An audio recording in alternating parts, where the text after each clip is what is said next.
So this is the course outline. I just want you to just read through, just for you to have it, what it's about.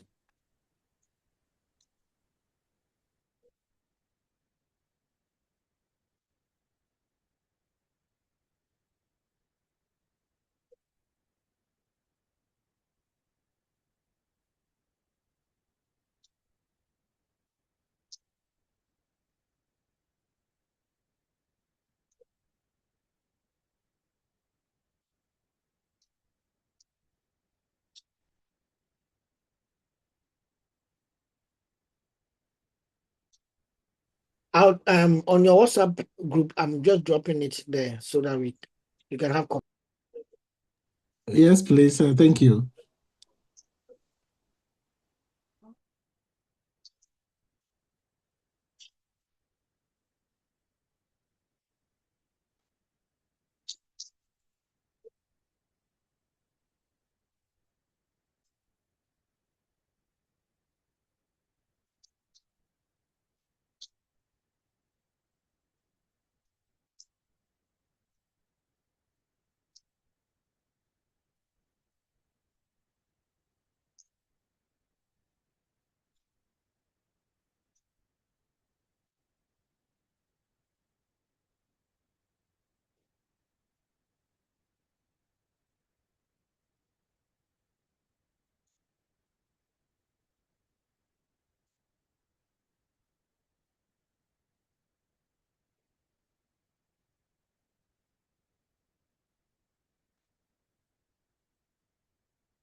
Is already got a copy. I've dropped it in the place for you. Yes, I have the copy as well as the assignment. Okay, good. So let's just go through them. We can start the lectures. So basically, our objective is to try to understand the link between transportation, the new technologies that are coming, especially in the sharing economy. So we'll be discussing these things in light of Ghana and Africa, so developing countries. I realize that most of you, all of you are practitioners, so I'm going to be doing something that's related to what is more practical to you. Last year, we had a very bigger class and we even visited one of the EV companies in Ghana and had a very nice time. But now we are a smaller class. But those who want to audit, you can tell them that they can join if they just want to sit in and listen to the lecture. There's nothing wrong. I was told that a number of people said they want to just sit in. So the class assignments are just one. It's a 10 paper that you'll be working on. It is the same thing that around the same questions that I'll be using for the exam. So the assignment is to test you and then give you feedback. Then you can then go and do something similar in the exams. So if you look at Yes, it, sir. I've attached it to it and it's up to 31st July. I will set it up on Sakai for you. So you can actually, I know you know Yes, how to sir. stuff now. Yeah. So basically, we'll look at an introduction to transportation systems, which are already conversant with, but just to discuss that. And then we will be discussing most of the things within the Ghana's national transport policy. I think you have a copy already, or you have No, copies of. sir. Okay, I'll share that with you. Let me Yes, sir. share that with you right now before I forget. I have a lot of I have that one in the EV policy of Ghana. I'll just drop it in the WhatsApp page for Yes, you sir. for today so that you can go through it and then Yes, sir. sheet some of the things that are inside. Okay.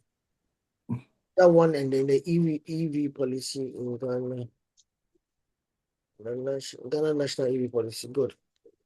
So let me Cynthia, please let me whilst we are going to let me hear about you. You guys, where do you work? What's your background in and maybe where you did your first degree, and so that I can be able to situate the students I am engaging with.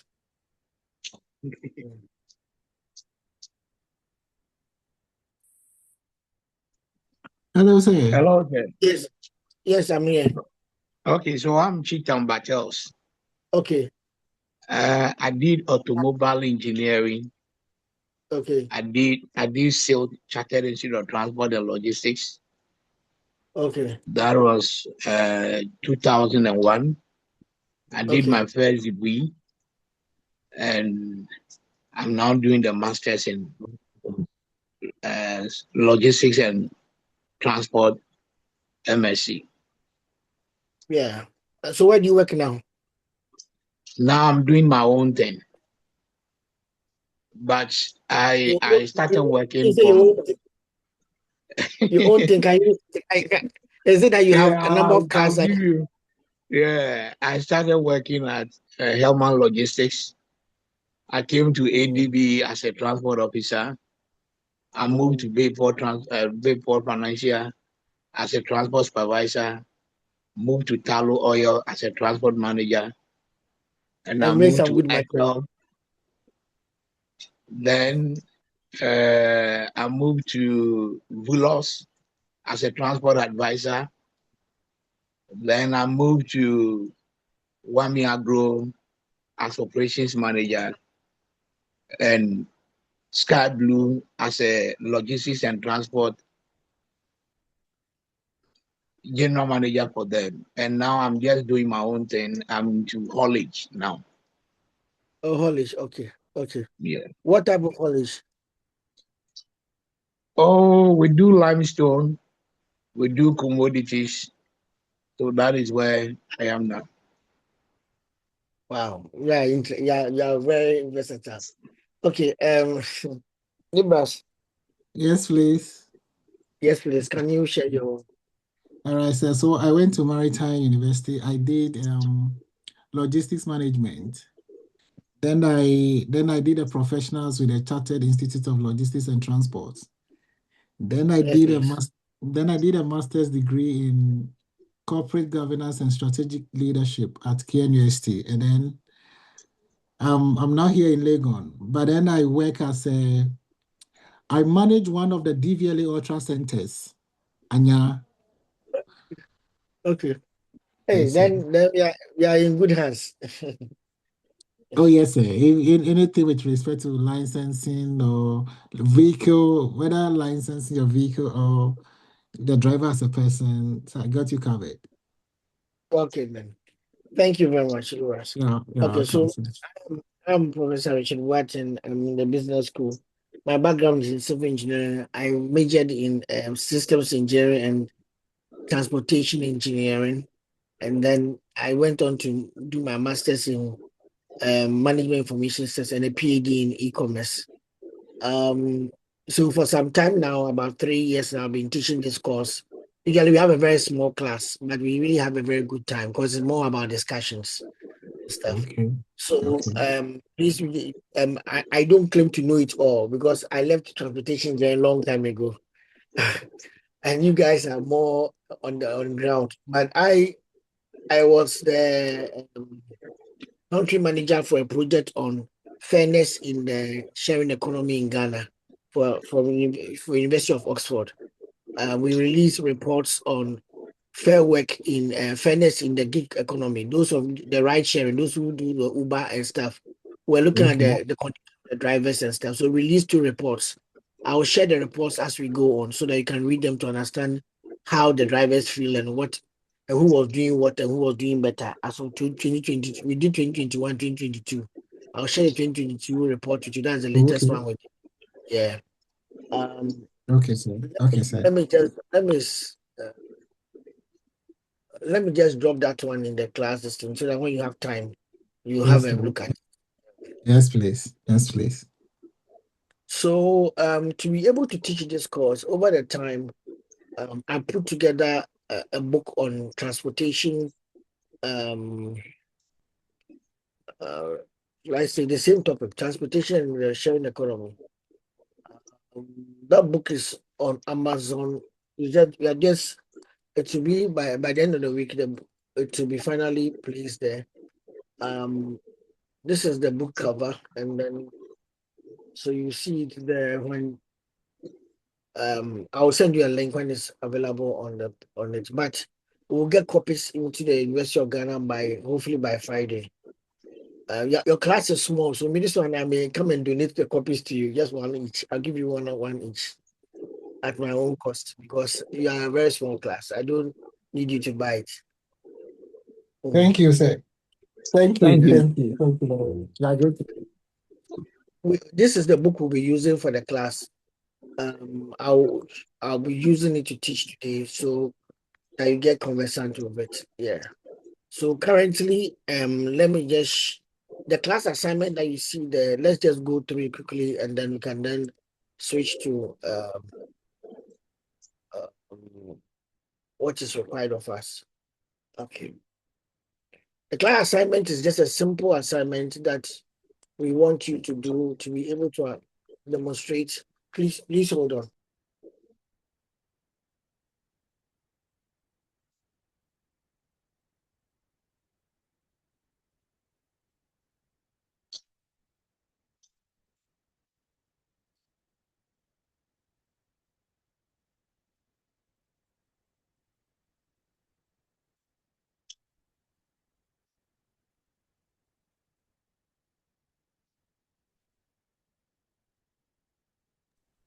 Okay, so basically, what we want to do is to try to test your understanding. There are two key questions, and each of them is 70 marks. If you are in the examination hall, I'll try to tell you to answer one of the questions. But to be able to prepare us for the exams, I just want you to try and answer both of them for now. Then we'll discuss it, and I'll give you a feedback on it. Yeah. So it's a very practical question. That looks at issues concerning the transport industry, and then Okada in the first one, and the second one it has to do with electric motorcycle ride hailing and delivery service, which some of you are already conversant with. I've been seeing it all over the Ghana now. I think I've been seeing now the boys they don't use just the normal bikes. They are using Uber is even giving them electric bikes. I don't know whether you have seen that all over the place. Have you witnessed that already? Sir, the yellow bikes. The yellow bikes, yes, please. The yellow bikes. Yes. Yeah, They're tricycle. yeah, No, no, tricycle. no, No, no, tricycle. no. The It's a normal motorbike. Yellow, normal, and then they've indicated Uber on it. yeah. Some of them even have their own version, but it's black, and then there's a battery in the middle. If you see, it sounds like a bar in a Uber. Yes, yes. Yeah. And let me just show the picture. Maybe he has not seen it, so um, he has not seen it in Ghana yet. Let me see if I can show the picture. Yes, this is how it looks like. I'm going to share the pictures. I'm just opening it. Oh, uh-huh. So if you look at my screen that I'm sharing right now, on the left hand side or right hand side, you see that there's a Uber bike the guy is sitting on. That one. Have you seen this one? Yes, sir. That's the type. You see it here. You see it also here. Uber has rolled it out, and this is clearer. The guy is sitting on it. Yeah, that's the Uber bike that they are now using. Yeah. So the electric Yes, bike. Yeah. yes, sir. And I even engaged one person, one rider, somewhere last week. Okay. I was just asking him how it works. Then he was Okay. telling me Uber gave it for work and pay for him. Yes, please. That's what's happening now. That's Yes, what, yes, yes. okay. So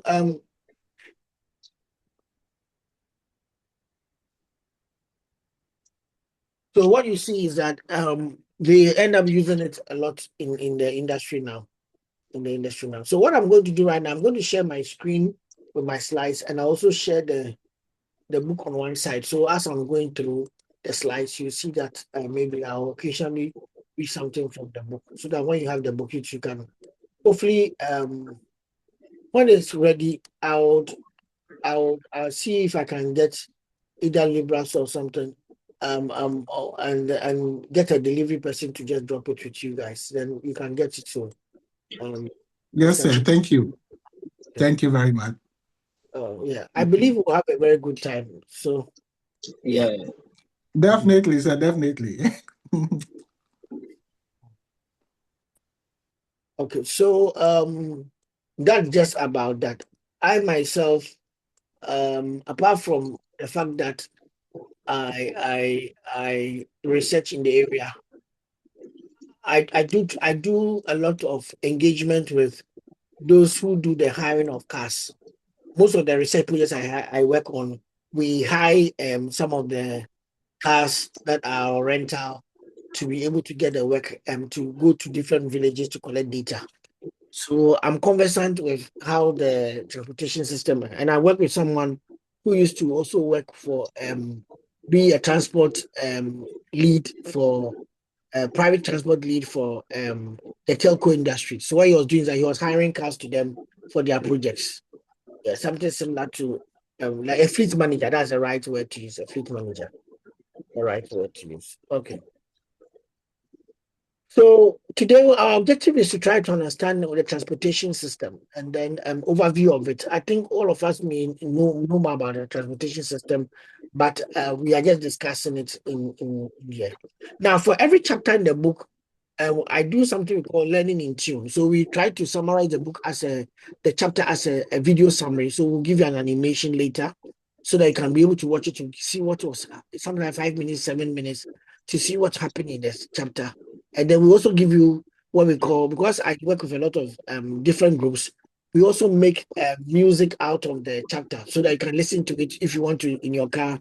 Just remember what was in the chapter and stuff. So I'll show you the YouTube page for you to have it. Usually in the book, at the end of every chapter in the book, you will see that there's a link to a song on YouTube that summarizes that's a link here. There's MSLT 636 playlist. You can then listen to the chapter as a sound or a video summary, whichever one you want to listen to. You can go there and then listen to it. Okay, so that's Yes, just sir. something. Mm. Yes, So sir. Yes, sir. what is the transportation system? What are the modes of transport? I think you know about that. Road, rail, air, water, and then the long history and how we started and where we started from, how where I have arrived, the four modern pressures, and then the bridge to sharing, bridge to sharing, how the whole sharing economy came into being. So that's what we'll be looking at now. So what is a transport system? Transport comes from the friction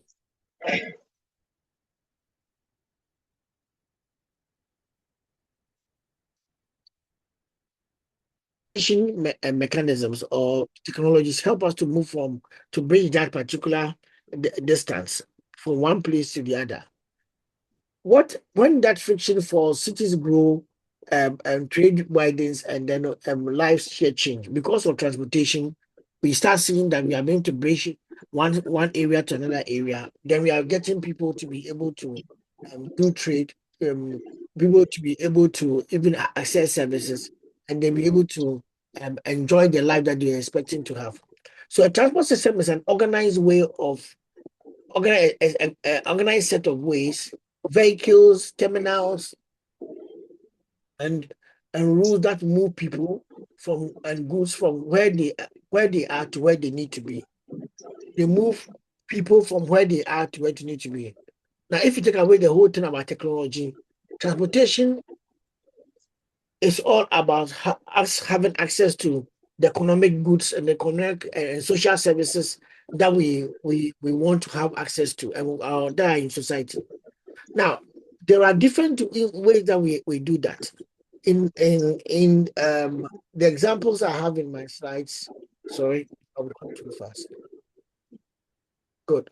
We have the vehicle, the terminal, and the rules. These components come together to establish the transport system.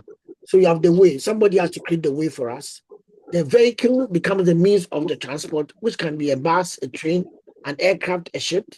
And then there's a terminal where we begin the journey and where we end the journey. Some of the terminals are formalized, some of them are not formalized. One shock I had in the UK is, I don't know whether any of you have realized it. When you get to some of the countries, you can't stop a bus or a taxi just at any place that you want to stop it. Like how we come out of your house and just stop it and stop.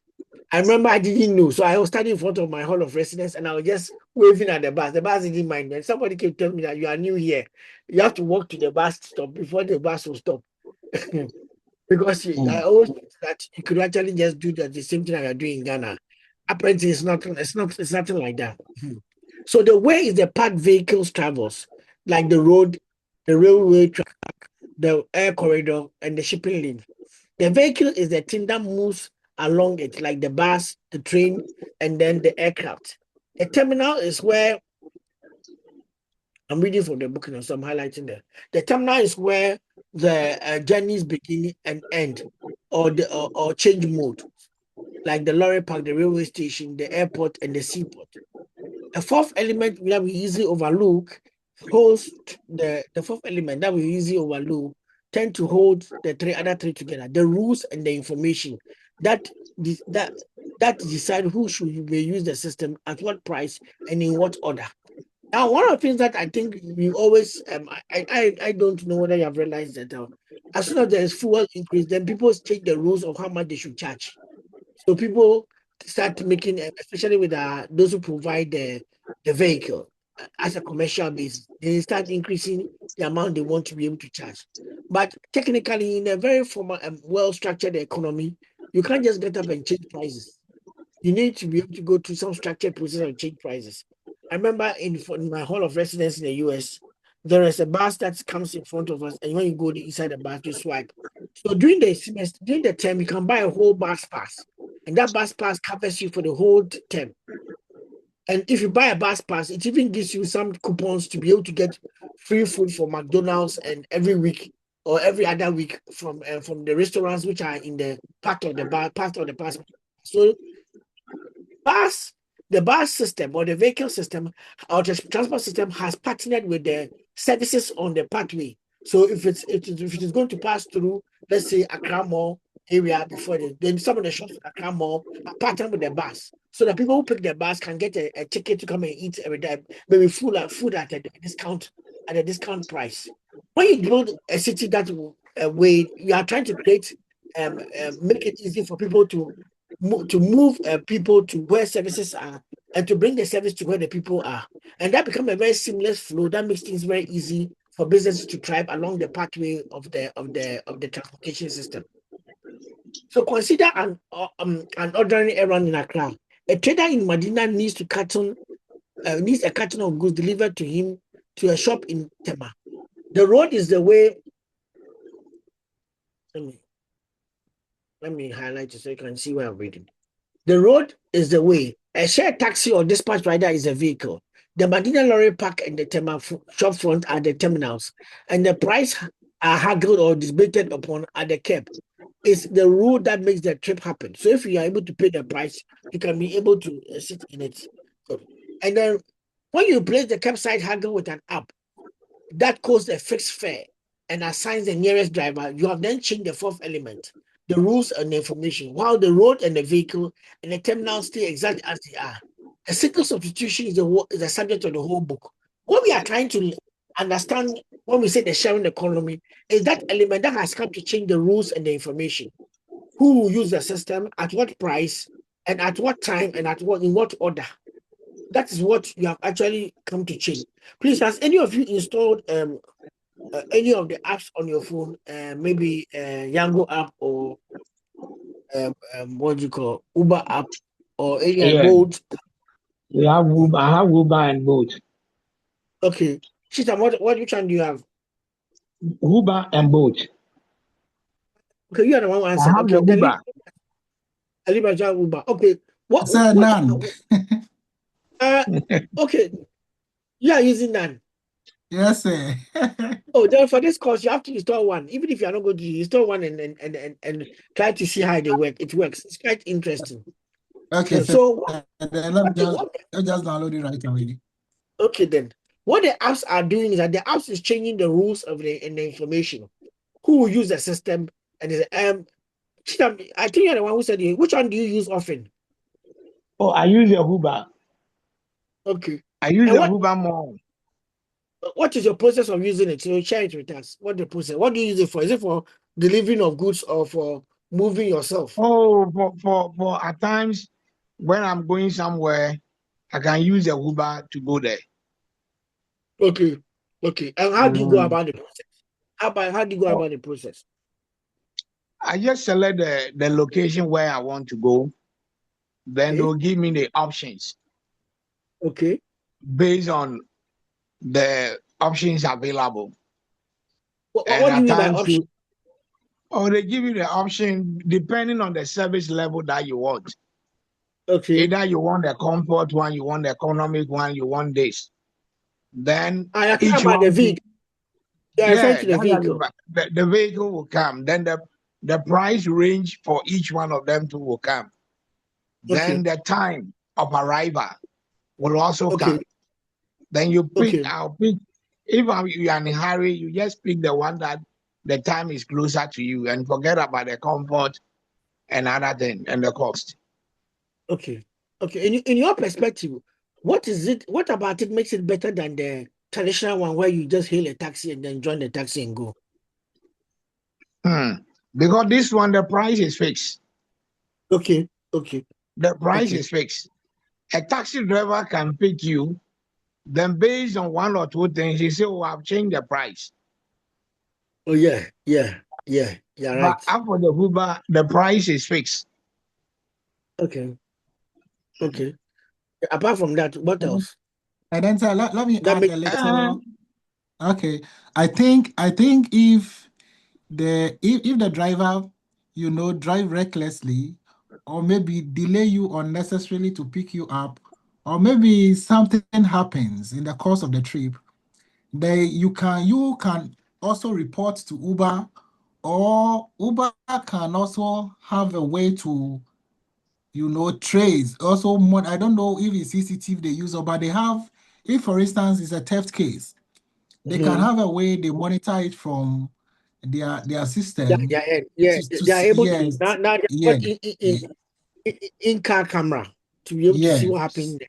yes. Yeah. At least that makes it very different from the traditional one, where So if the so are taxi you driver saying is that taking you somewhere. there's accountability?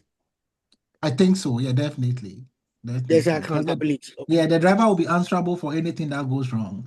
So Mm. accountability is there. Okay, so there's a And then price, there's transparency as well. price transparency, and then Yes, price yeah, transparency, service transparency, and yes, accountability. So you are seeing yes, about three things. It's yeah, price transparency, service transparency, and accountability. Yes, yeah. and actually, what you are saying is very true. When we were last year, we realized that one person was saying that in their office, they have told them to stop taking taxis. If you take a taxi to run an office errand and you come back, you are not, and you come and tell us the price is 50 Ghana, accounts will not pay. But if you use Uber, when you come, you pay. If Uber gives you a receipt, you can print the receipt and show to accounts, and then they refund your money for you. So the student was telling us that now it has become a way of account using for education. So people in the past, like a marketing officer can say that, oh, I went to 7 places and come and say 200 cities. And then the accounts have to pay. But right now, you can go for all these 7 places and you are just paying maybe just 120 cities. And you have and there is a printout from the Uber system, and you can be able to show and verify even the car number you took, which was very good for auditing purposes. So that kind of opportunity that they were gaming the system and trying to make money out of every travel. So every somebody says, "Oh, I'll go," because they know they can add some money and get his lorry fare for the rest of the day by just changing the price and say that he went here and they charge him this. That kind of transparency has allowed a better accountability and also verification of the service. The person actually, and one good thing is that the map also shows you where you went. So you're able to show that this person, if he said you send him to go and promote the product in Legon campus, the car took him to Legon campus. There is actual evidence. But in the past, somebody can go and walk around Accra Mall and say he went to Legon campus to promote the product. And meanwhile, you have no way of checking it and no way of verifying it. So these are some of the things that have come up in some institutions. Some people shared it last semester, and I thought it's very interesting to share it with you. Maybe you yourself can attest to that. Yeah. So if I pick the path from Medina to Tama is the way, the vehicle is the shared taxi, the terminal is the Manila Lorry Park and the terminal shop front, and then the rule is the price that is haggled. And the only thing that we have changed right now is that we are using Uber to change the rules. Now there are four modes of transportation. The first one is road. Road is very flexible and everywhere. Is that true? Yes, sir. Yes, sir. Yes, sir. Okay. Yes, sir. Because with the What are road, some of you the can experience door-to-door service. good? You can get door-to-door service, and it goes everywhere. At least it goes almost everywhere, and But carries but the largest share of passenger for movement. But there are but limitations on. sir, Yes, please. sir, please let me chip in this before I forget. But I think in as much as Uber and then these both and they are helping, they are bringing transparency. I think it also has a negative impact on transport equity Yes, because please. it means it's only people who are educated that can access it. It means illiterate can't access this, and it's quite a Yes, of challenge. course. Yeah, it used to be like that in the beginning, but now people are taking the Uber for others. So you can, if the service comes and then your mother sits in and you tell them you are going this way. So you can map out. Looks safer than giving your mother to a taxi driver to take her to hospital That or to a market. true, true, true, true, true. Yeah. So that part is also the people finding that the accountability makes it much more safer and it's trustworthy.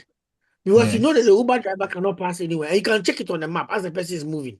And definitely, definitely. yes, and remember the time that we're delivering products and we give it to an oven bus between Accra and Kumasi that oh, we're going to give it to OA Travel that please put it under the brand. When you get there, give it to me. Now people are using some of these delivery vans for even intercity travel. Because I think Yango has a bigger car for you to go that further. Yeah. And, Yes, and true. that's also used to do delivery in town. Last time I bought, I think, a paint from Kantamanto. I just sat here. The younger driver brought it straight, and I Yes, yes, chose the yes. person It's chose true. the mini van for me, and the Yes, guy came yes, even less than 30 minutes, which I thought I was even yes, surprised about. yes, I sir. was It's even true. thinking that if It's I give true. it to a taxi driver, to be the taxi driver waste my time. By the time he gets here, Yes, and every time I'm coming, I'm coming, I'm coming. He can even yes, because it's just yes. paint, he put at the boot and then take passengers on top of it before he gets to me on campus. So I realized that there Yes, sir. is It's true. more It's transparency true. in the service here. There's more Yes. transparency in the yeah.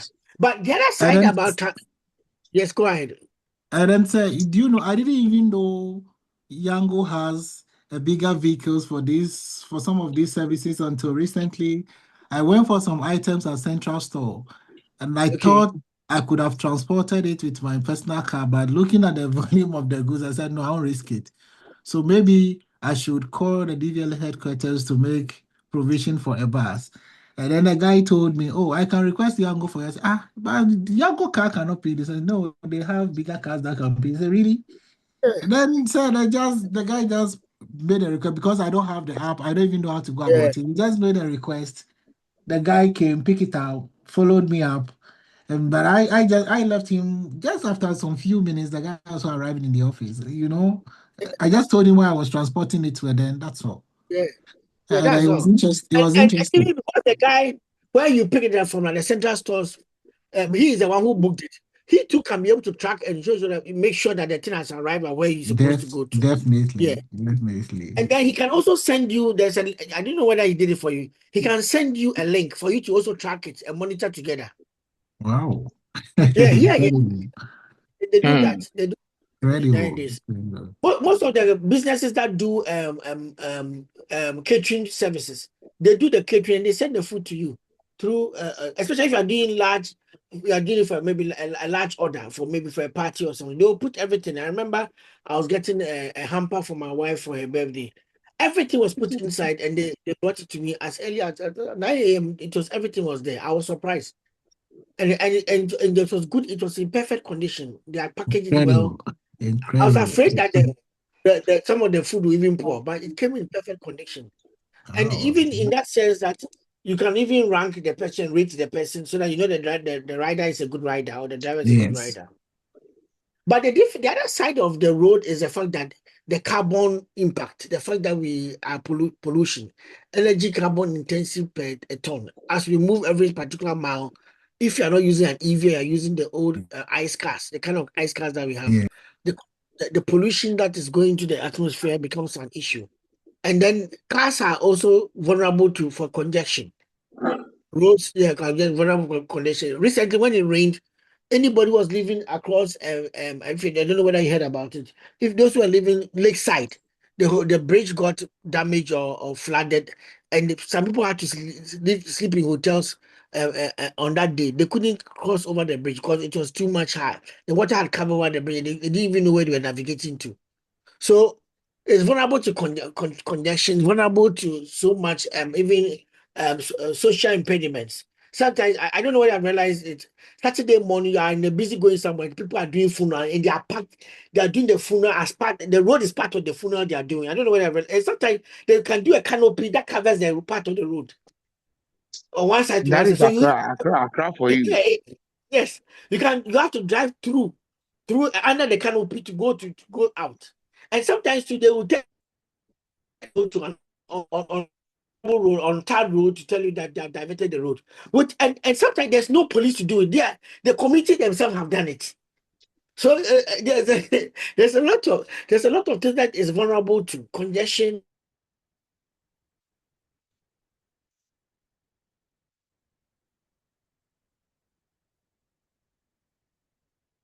building materials, either sand or even stones.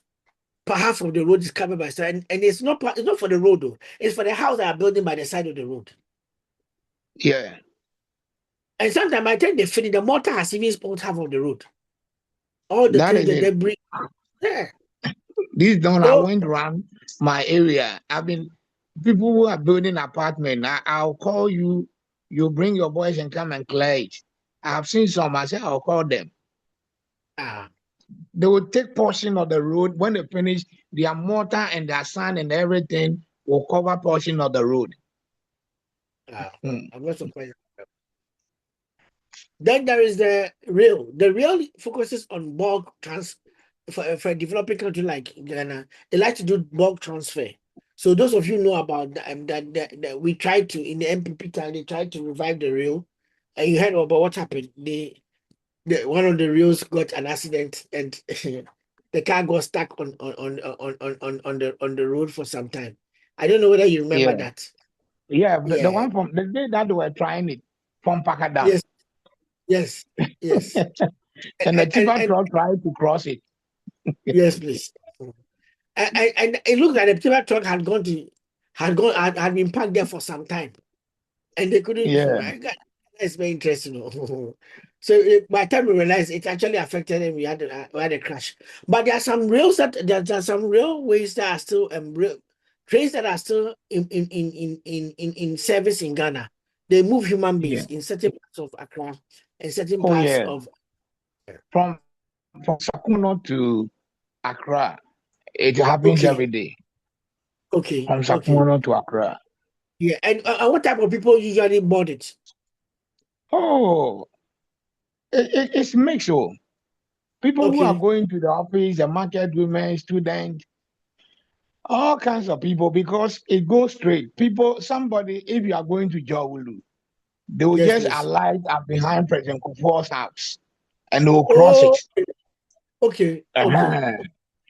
So those who are going to that area, that airport area in the morning, if you pick it by 6:30, by 6:45, you should be at President Kufuor's house there.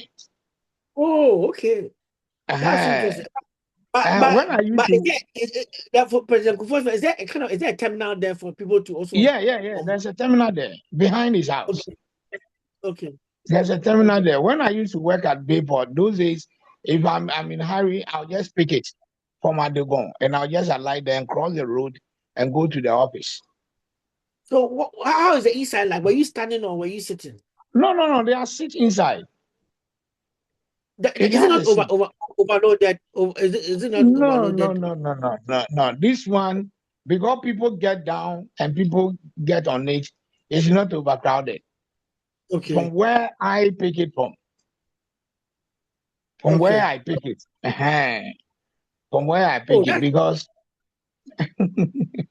that's interesting. Maybe one of the in one of the sessions we will go out and take it from one place to one place to see the uh, experience. Yeah, have the experience of it.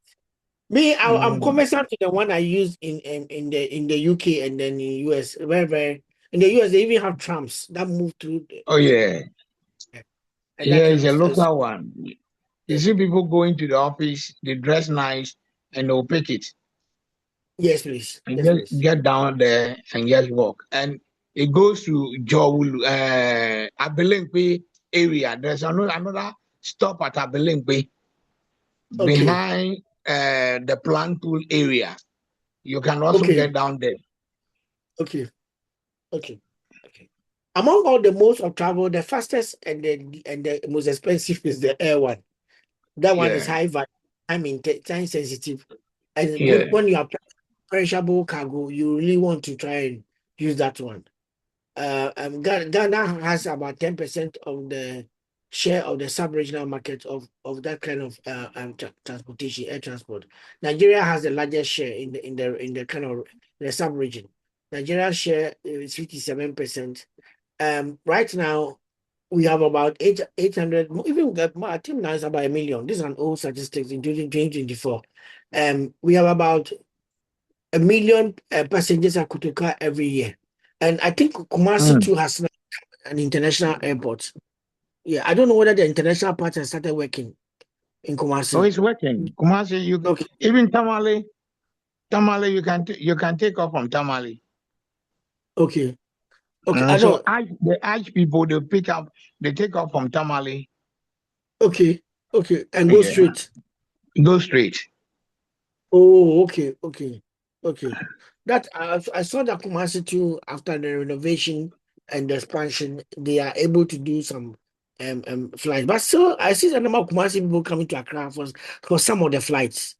Yeah, I'm not, I'm not very sure whether all the flights are there. I know there's a flight to Cote d'Ivoire that also can be picked from there, and Takoradi too. Yeah, good.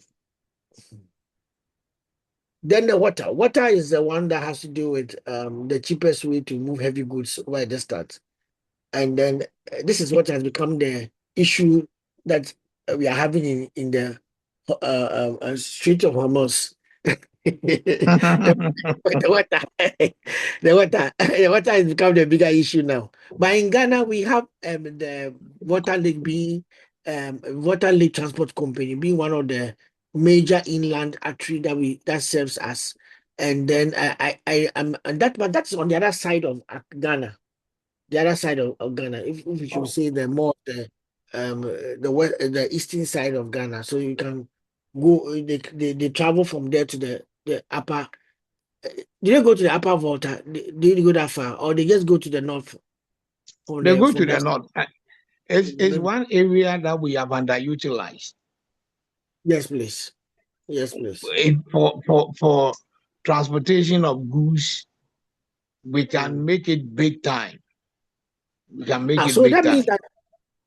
so that means that on the Takrady Harbour, we don't have any way of coming inland by water to a little bit No, no, inside no, no, to no, Brown no, or no, any. Okay. no, no, no. And you know the water transport, the Mm. vessels, the price of it is $100,000. hundred Wow. thousand dollars, just hundred Wow. thousand dollars. Land cruiser is expensive than the water transport. The Yeah. vessels, Yes, please. $100,000. We can buy five, and it will change. So when you move from Tema, you just park your vehicle there, Tema, and you come to Accra Yes, with the please. water transport. Okay. Okay. So you'd have used the water transport to just connect, and it would have been Yeah, faster. Huh? it can be faster. Yeah. It's It, faster. it's also a form of uh, uh, sightseeing. People will do Yeah. it. That means that if you're traveling from Takoradi to Accra, it could have been by Yeah, that route. Yeah. yeah. You can just designate certain days of the week, maybe two times in a week. that Accra to Takoradi, this water transport is available. So people will know that from this day, because when you are moving from Takoradi by road, the Yes. traffic that you go through Yes. to Yes. Kvax, you can spend more than 3-4 hours on that stretch. Interesting. It means that we have actually underutilized some of the transportation systems that we have, or pathways that we have in Ghana. Yeah. I'm happy that Legon is doing this program because Okay. Ghana, we don't understand transport. Yes, please. We don't value it. That is why our economy is like that. Yeah, right. Anyway, so But in the but water, hello, sir. But yes, please. before you continue, what my brother is saying really makes sense, and to a very high degree, I don't understand. I don't understand why transport is the integral part of our economy, and that is what we don't really focus on. Because we need people to come to University of Ghana to school. We need lecturers to come and then lecture. You need the doctors to move from their homes to the hospitals to work, to perform surgeries and all that. And without transport, it means all these things are on a standstill. So why are we not even focusing on it more? I don't get it. Yeah, yeah, right. Yeah, right. So, one thing I realized, I look at most of our organizations, when they want to demote somebody, they will send him to transport. I'm telling you, look, Interesting. when I went for interview at Bayport and they mentioned the money that they want to give me, I told the woman that no, I will not take that money. I asked her, how many vehicles do you have? She said 50 something. And we calculated and I said, look at the cost involved, the amount of money, and you want to give it to somebody that you don't want to pay well. All She right. changed her mind because they thought, excuse me to say, people who manage transport are illiterate. Yes. Yes. Yes. So I think it's we don't give a lot of credence to people who manage about transport. What look, you do a research about most of organization when they talk no. about a fleet manager. Yeah, I think it has come from the fact that that place was not the focus of the of that particular function organization was something that was in-house developed. For example, the better driver is now promoted to become the fleet manager or the Yeah, best driver. Yes. So it was not an intentionally created or curated position in which you look for skill set that is international skill set that has is proven and certified by education. They just looked at the person who drives better and then they will just promote him into that role. And with operations, the person who can do much of the logistics work, like when we send him here, he can go here, he knows somebody here. So somebody who has networks and how to be able to get things done, then they'll give him logistics manager. So it's not somebody who understands the logistics of flow of goods. I hope you understand me. And then what is queuing? What is being able to sequence activities so that at the end of the day, products do not get products are well stored and they are moving at the right time, just in time delivery. He doesn't understand all this. He just is somebody who knows. He knows Abu Bushi very well. He knows all the corners. He can drive, and he knows the madam here. He knows the allergy here. That is I think Legon, you had to do a lot of work. so they always they look at it as a blue collar activity more than a white collar activity. But this is one Yeah, of the that is one of the roles in society that is both. You need the street knowledge and you need the book knowledge. You need somebody who yeah, understands the street, can be able to talk on the street, can be able to engage a taxi driver who has crossed your company vehicle and put him to yeah. order.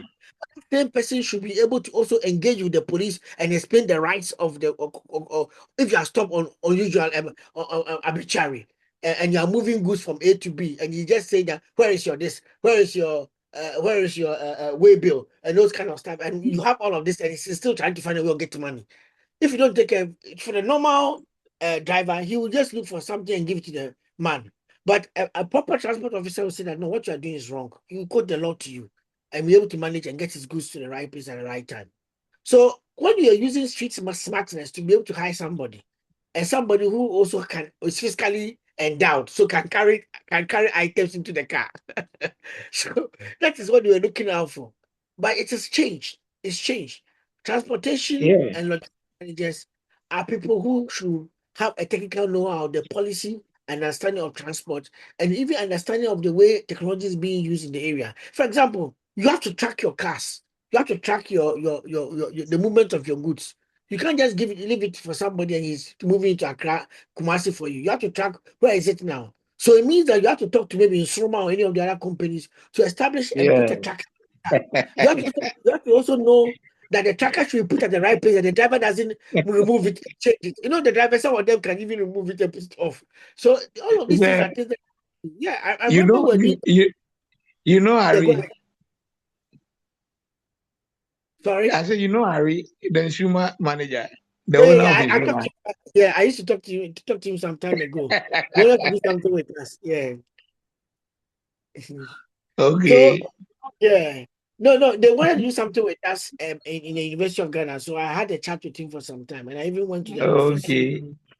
Yeah. Good. So what I'm just trying to point out is that if you don't understand what is going on, you're the drivers will always be stealing from you and be cutting and also be bringing you costs that doesn't exist. It can tell you things that doesn't. Oh, my handbrake failed. My this thing failed. No alternative has failed. So you also have to understand vehicles. That's another thing I also realized. I'm happy that you mentioned that you had automobile engineering. When such a person Yeah. is taking a role in logistics, that person comes with better knowledge. So you, the driver, cannot tell a story. You cannot tell a Okay. story and then get away with it.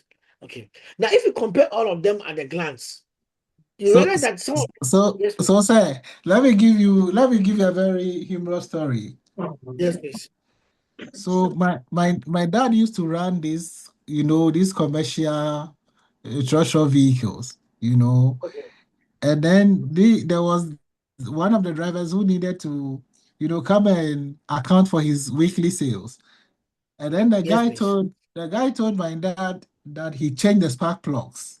That time I was quite young, so I didn't really know what a spark plug was. So my daddy said, okay, this car is a diesel car, so show me where you change the spark plugs. Now, now the guy was very stranded. He didn't know what to do. And then my dad was telling, if you want to lie to somebody, we make sure somebody who is more experienced than him. It was then I got to know that diesel cars don't use spark plugs, rather they use injectors. It's true. And then yeah, But it was actually, a very funny one. they end up telling you things that you don't understand, especially if they're dealing with women. They'll tell you, madam, oh, madam, and I did this and I did that, I did that. None of them exists. What I say is true. What I say is very, very true. Anyway, but if you look at it at a glance, the question that comes into mind is that which of them is the best? But technically, what is best depends on the cargo that you are carrying or that is being transported. So some of them is if the cargo and then the time available. So if the Yes, cargo yes, has to do with something that has to go to and the destination, like you're going to something like taking a product which has to be exported to Hamburg, you can't say you're using a car alone to do that. A car cannot drive all the way to Hamburg in this scenario. So sometimes we yes, do a multimodal way of addressing our transportation challenges. We use more than one mode. We have to use yes. maybe two modes. And So then sir, yes, please, please. aside the fact that the cargo you are transporting also plays an important, I think time is also necessary when you are transporting. Sorry, when you are transporting a cargo that time is more important. Then it also Yes, please. affects the shipment. Yes, please. You are right about that. You are right Yes, about that. So a Kumasi firm has cocoa butter bound for a buyer in Hamburg. Which of them will be better? You fly from air from Kotoka in Germany in 2 days, but the freight cost swallows the cost of margin. Road to Tema and then to sea about 4 weeks at a fraction of the cost. And then see a truck to Tema, ship then you ship. Then a forwarder handles a rail and a road in Europe under one contract. So that'll be a multimodal contract. So he will use Tema, then to ship it to a place, and then he'll carry it to Hamburg by. So you ship it to UK, maybe UK, and then you drive from UK to Hamburg through a rail or road and to get the product there. Now, if you look at all the three, the best one that will be a cheaper one to do, depending on how much cocoa butter is going, will be the road to Tema and then to the sea, about 4 weeks. Cocoa butter is stable. The buyer ordered it very well ahead, and the saving is large. Had the cargo been perishable, a perishable sample for a trade fair with a fixed date, the choice would have been flipped to the air. So if your cargo is not it's not bound by time and it's not a perishable product, then you can be able to use option B, where you go to Tema and then you carry it by sea to Europe within 4 weeks to be in Europe. But if there's something that is it has to do with something that's perishable and to get spoiled, then and you have to have maybe specialized temperature levels to be able to carry the product, then the best one to do is to use air. So sometimes the type of cargo, where it is going, and the time available determines it. I think recently there have been even statements that some of the rich men in Ghana buy cars and they put it on a plane and they brings it, while they could have given it to a freight forwarder through a ship, and to get to Ghana, they will put it in a plane and then uh, it will be airflow. So maybe they need it for a show. Maybe they need it for a show or a certain event, and time is Yeah. important. Yes, please. Yes, please. And Mhm. that's what I say is true. And sometimes too, some of the car companies says the buyer. The buyer can insist that he wants the car in Ghana in 2 days, and he's prepared to pay. So you go and pay. Incredible. Yeah, you pay $50,000 extra, or even sometimes $70,000 extra to fly the car to Ghana. Yeah, Wow. and sometimes too, it happens to those who have bought those exotic cars, and that the car has to go and change oil, and you can't change it in Ghana. You have to carry it back to UK. That one too, I hear they do that one. They'll fly the car $10,000. They'll fly it back to UK, and then they'll go and change the oil and bring it back. Because if you do it here, you may end up destroying the car. Incredible. The car is costing you $500,000. You can't fly $30,000 back to the US or to UK and bring it back. If you can't do it, then it means you are not there. You are not there yet. You're not there. You're not there. Don't buy that car, because if you buy You are that not car, there yet. buy the car for almost $1 million or 500, $800,000, and then you let somebody at Bush market change the oil for you. No, it's a proof that you are not there yet. You have not arrived. Yeah, what I say is true. What I say is true. So you have to be very careful if you are trying to invest in such. Now, in Definitely. some of the scenarios, what people have been pushing for is the multimodal approach, where they try to combine the strengths of each of the modes. So, for example, a truck will pick the product from factory to the port. Then from the port across the sea or the ocean, a ship will do that. Then when it gets to the port in maybe in Europe, a rail will then pick it up and take it to the where it has to be taken to, and then at the end of the day, a truck can do the rest of the job for you. The same way it is coming back to Ghana too. Uh, in China, for example, you to move to right now. I know what China that they move to the airport. So that's if you are flying the product. I don't know whether I heard about the company Aramex. They help to bring some of the and then Speed Off. They help to bring some of the items from China to Ghana. Aramex is based in the airport. Speedup has got their own network in Ghana. Surprisingly, when you do something through Aramex, it will go through customs, and it will be you have to go to customs and go and declare and clear it and pay for it. But when you do through Speedup will just call you, then come and pick it up. It will come straight to their office. And we have been asking, a lot of people have been asking questions, how come the same items are being bought from China? It goes to RMS, you have to go to and declare and then pay duty for the price of the product at airport. But speed up, you never go and they will clear the thing themselves, and then you go and pick it up. I don't really understand. I don't know whether any of you understand what is happening here. The two companies, so one of them they are both bringing things from China or from different parts of the world. Speed up, you will never pay duty. The product will come straight to their office and go and pick it up. But um the RMX, you will go, they will do their part, and you go to customs to go and do your own clearing. So what is happening here? How come Speedup is able to bring the product out of the airport and you go and pick it up from their office, or they'll deliver to you in your doorstep. I've also seen the same thing with door to door. You put something in barrels in Kumasi, or sorry, in London or in America, and then they'll bring it straight to your door.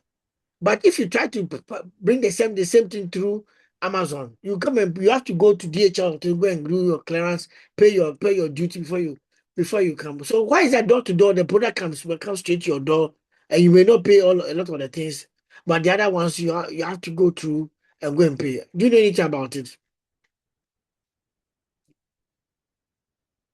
Hello? Hello, sir.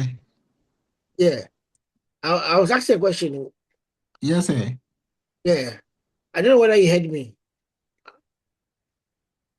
Yes, sir. I heard you saying why is it that when they do door-to-door delivery is cheaper than Yeah. using The DHL normal, and yeah.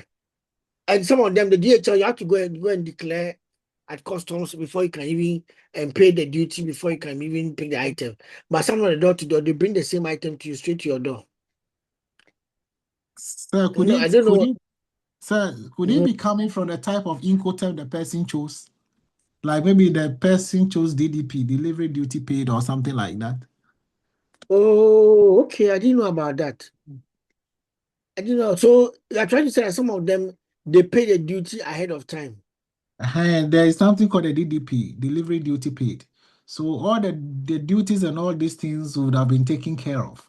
So I think the shipper will have to the shipper will factor all these costs into the transaction before the buyer Oh, okay. pays. So when he pays, he is just expecting the goods delivered to his house. He doesn't have any transaction issue with anybody else. And And then then that is surprising though, because I yes. paid for the same thing I use Shein, which is an online website for buying clothes and shoes and stuff for the family. So we buy sometimes our children's shoes and stuff from there. And I'll order it. I'll pay the same amount too. But if it Mhm. comes to Aramex, when it gets here, I have to go and pay handling costs and then go and pay duty. But if it comes to speed up, they just give the item to me. I don't pay anything straight. I don't pay anything more. Then it means they will be having a very good negotiation with maybe the shipping line or wherever they clear the goods or something. Okay, okay. No, they use airline. Both of them use airlines. Airlines. So maybe they are having a special negotiation Yes, with I'm beginning to maybe think that the speed is having a special negotiation with Ghana Revenue or something like that, where they have built logistics centers in Ghana here. wow, then there should be a special arrangement somewhere. Okay then. Okay. So that means that you are And trying to then say say and then say there is an amount of goods you can import that you may not have to pay duty on. I think when it goes beyond a certain threshold is where you pay the duty. But I think if it's less than $100, you don't pay duty or something. oh, okay. Okay. I Yes, didn't because one time I also imported some stuff on Ali. When it Alibaba. came, I didn't. No, AliExpress. Alibaba is different from AliExpress. AliExpress. Good. Yeah, AliExpress. Do I you realize just that you also don't pay? You didn't pay, yeah, I but didn't. No, I didn't pay anything. yes, I just went to the post post office. office and picked it. Yes, Good.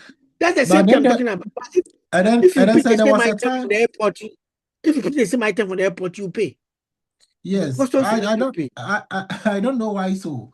Maybe because it's beyond a certain threshold. That is why. But then there was a time I also ordered for a shock absorber, a vehicle shock absorber. Good. I ordered it on Amazon, and then Uh-huh. because of the location I chose, they shipped it to a post office where there was a custom officer. Uh-huh. And I understand what you're saying. So it went to a post office where there was a customer officer, and then in that case, you have to pay for it.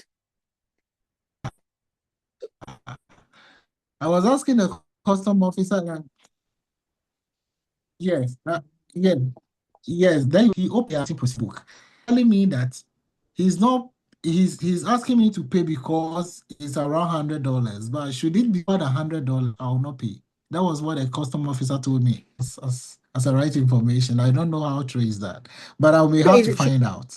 And you then, said should it be what you say? yes, Should it be less than $100 you don't pay? Is that what you said? $100 I wouldn't pay, yes. No, but that was a Oh, long time ago, somewhere 2018. I don't know if they have amended the laws or maybe he was not giving me an accurate information. okay, okay, okay. Mm. Interesting. Mm. Uh, hmm. So we have got But I'll multimodal find when we out. use several I'll, modes. Yeah, okay, yes, sir. I understand you. When you find out, let me know. So we have got multimodal where we use Yes, several please. modes changed under one single transport contract, or intermodal where the goods stay in the same loading unit, usually a container across each leg. So in that sense that it is stayed in one container and we move it through different types of modes. Now, rail is obviously better than road because it's cleaner and cheaper per ton. So Ghana should simply move its freight to rail. Will it be better? Do you think that rail is better in Ghana for us? Yes, yes, sir. Yes, sir. Especially for transporting heavy cargo. Okay, but you know that one problem we have in rail is that it cannot be able to pick from the farm gates where the farmers are. We'll still or deliver to the shop door. So we'll still need the road to do the first and the last leg, and the rail will sit in between. Yes, sir. Good. So that's the way it will happen. So rail is better for the long haul middle part between 2 points, which are already so, and then but Mm. getting to the last mile, coming from to your farm gate or coming to your shop or coming to your Mhm. home, you still need Mhm. the road to get that one done. But Yes, yes, yes. yeah, you still need the one to go and get that one done. Yes, sir. So let's look at the historical evolution of transport. Okay, Chitam is back. Yeah. Okay. So, in fact, your class is very interesting. Okay, interesting. You are right anyway. Very, But very Prof, let me interesting. yes, please. Prof, my Yes, wife please. just heard your voice. She said you taught her research method. Oh, okay. And that was a long time ago. Well, I because, think about 3 or 4 years ago. yeah, that's true. Because I don't teach it again, so other people teach it. She's right. She's right. I hope I give her a good mark. Yeah. Challenge. Before they sack me from here. Uh, I hope I Oh, hope I hope I gave her a good mark. But anyway, thank uh, you. Yeah, yeah, okay. yeah, you are really enjoying the class. Thank you very much. So I just want to, I'm locating a video for us to play that will show us the history of transportation. I just want us to have a look at the history of transportation. Yes, Sir, yes, yes, yes, so please. please, I would like to introduce one of my colleagues here. He's Seshi Atiatome. I think he just joined. Oh, Seshi, you're welcome. You're welcome. We are just if I'm Richard Watcher, and then I have here Chitam and I also have Libra. So you're welcome to join. If you want to just audit, you are also welcome. You don't need to write the exams here. But if you also want to take it as a full course, you are also welcome. When the class is very small, everybody gets A. When it's big, then it's like you have to differentiate. You have to differentiate. You have to try and differentiate and make sure that other people don't get A, other people get A. It's very interesting. Anyway, so you are welcome to the class. I believe that we will be able to teach you something that's interesting. We have been having some very good discussions since we began, and I'm hoping that before we leave, we would have a better interaction than we began last time. Like I had last year with the same students. Okay. And Sechi, can you give us a little bit of your background, what you do, so that we can be able to know what your work is about? We want to try and use the relevant examples to teach.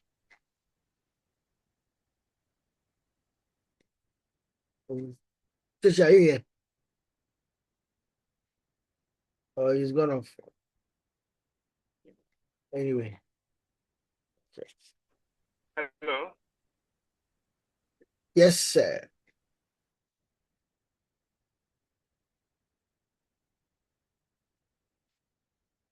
We wanted to know your background. Hello. Yes, please go ahead.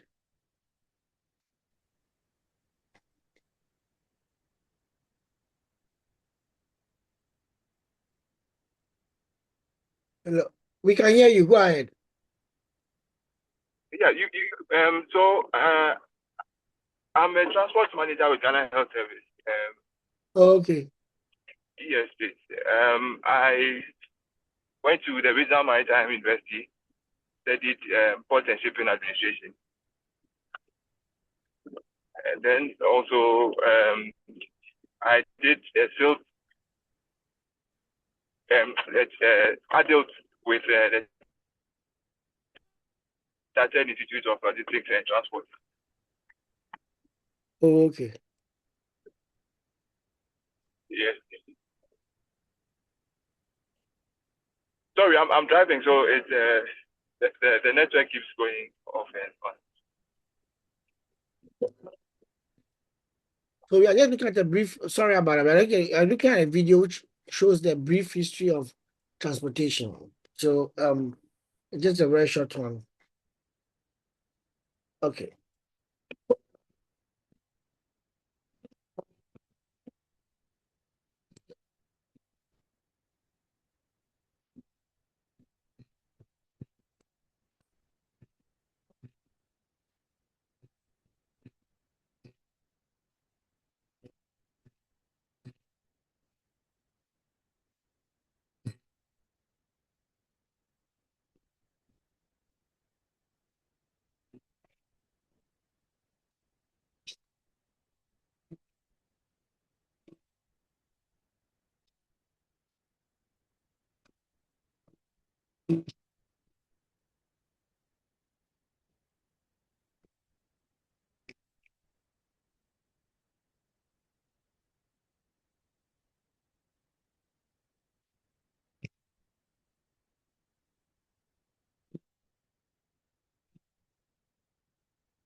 Hello, Libras. Yes, Libras. yes, I'm here. The video is not coming. I Oh, think it's not pulling it ah, up. Okay, okay. It's hey, showing sorry. up I now. thought it was showing. Uh, Sorry. no. Can you see it now? Yeah. No. Okay, let me share the screen again. I think I didn't know. I paused the screen. So let me share it again. So look at it here.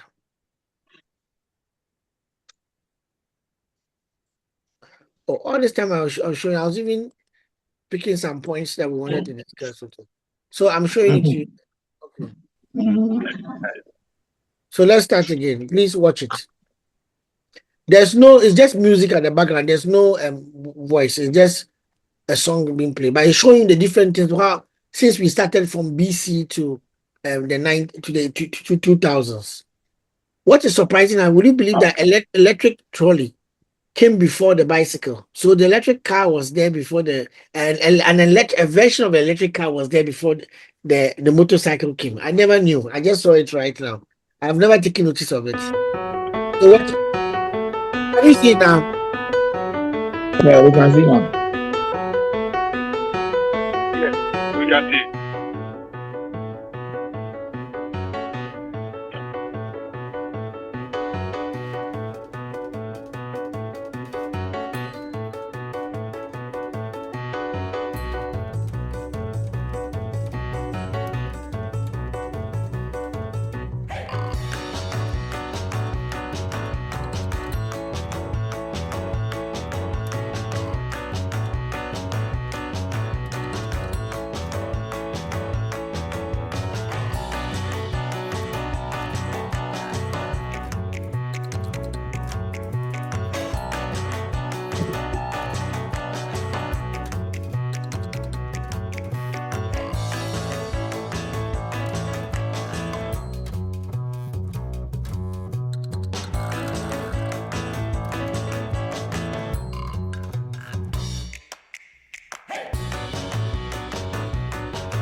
So this, sorry. AI is changing. Sorry.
Okay, so it's ended. But I don't know whether you saw this. This part. Let me just play it again. This is the electric trolley. This is a very first version of electric car. Have you seen it? Electric trolley in 1882? Yes, sir. So we have come a long way. We have come a very long way in terms of vehicles, and all of them play different roles. And I don't think Ghana has experienced all of it. We experienced just a few of them, but we have come a long way in terms of vehicles. In terms of vehicles, anyway. Good. So we started with the movement by muscle, the human and animal, and then we went to steam. And then railway. We had the Jim Watt steam engine, gives mechanical power that does not tire. Then we had the Stockton and Dalton Railway, which opened in England in 1825. And then railways spread across Europe, Americas, and then other colonies. Then we had steamships. The steamships were using the canals to be able to move. And part of what we are seeing at the Strait of Hormuz is what we are seeing, the trade routes. So there's a Suez Canal 1869 and a Panama Canal in 1914. Then this is all in the text, by the textbook that I'll be giving to you. Then there is Carl Benz. You know, Benz is coming from somebody called Carl Benz. Then later on, he worked with somebody called Mercedes and they combined the two. So Carl Benz patented his first practical automobile in 1886. Ford then also came in later. Then other types of became a means of travel. Then that's the ice cars, the combustion type of vehicles. Then for flights, 1903, the Wright brothers powered their first flight. And then later on, we also moved to the sea where we're using shipping containers to move goods from between ship, rail, and truck without repackaging. So the item is packed into a truck. That same container is moved into a rail, and later is moved onto a ship for transportation. The container is the physical infrastructure of globalization. So that container that you see there, that nowadays people have been using to do kiosks, is a very important element in transportation. So when they load the container, that container becomes the same item that carries the same goods as it moves through different types of milestones. We had in 3500 BCE, we had everything being done by the wheel. Then later on, we moved to vessels, and then we moved to railway. Then we moved to practical automobiles in 1886. Then we moved to assembly line car to 1900s. The Wright brothers 1903. Containerization for freight management and for freight transportation. in the 1950s, and then in the 2010s we have smartphones and platforms being used to track cars, and now we are seeing that being used for the Uber and all those type of devices that we are using to manage our vehicles now. Okay. Now, even though the fact that we have been going through this other type of evolution, what we tend to realize is that when the smartphone came in or the phone came in, things began to happen again fast but faster. Besides now doing the same transportation but faster. Technology has helped us to lower the cost of distance. Movement was once movement once rare, movement once rare becomes ordinary, and then settlement, trade, and daily life reorganize around it. Taxes, laws, and institutions scramble to keep it up. Now, what we have seen more is the fact that as we are doing things via the mobile phone today, like this, you mentioned that you have installed the Yango app and then the Bolt app. All of these things are creating seamless flow of information that is simplifying the complexity about transportation into just information exchange.